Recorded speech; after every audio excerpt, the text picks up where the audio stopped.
Walang takas sa batas ang isang individual na may kasong attempted homicide matapos itong arestuhin ng mga otoridad sa Eastern Samar.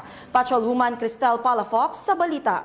Nahuli ng mga otoridad ang isang lalaking wanted person na may kasong attempted homicide sa Barangay Santo Tomas, Sulat, Eastern Samar. Naresto ang akusado bandang alas 10:30 ng umaga ng mga tauhan ng Sulat Municipal Police Station kasama ang Eastern Samar Provincial Intelligence Unit, 801st Maneuver Company, Regional Mobile Force Battalion 8 at Regional Intelligence Division, Regional Special Operations Unit 8. Sa bisa ng warrant of arrest para sa kasong attempted homicide na may nirekomendang piyansa na 36,000 pesos para sa pansamantalang kalayaan. Dinala ang akusado sa Sulat MPS para sa kaukulang dokumentasyon at tamang disposisyon. Ang operasyon ay naging matagumpay sa pakikipagtulungan ng mamamayan upang mapaigting ang kampanya kontra kriminalidad para mapanagot ang mga taong may sala sa batas at mapanatiling ligtas ang komunidad tungo sa bagong Pilipinas. Mula dito sa Eastern Visayas, ako ang inyong PNN correspondent, Patrolwoman Palafox, alagad ng batas, tagataguyod ng Balitang Pulis.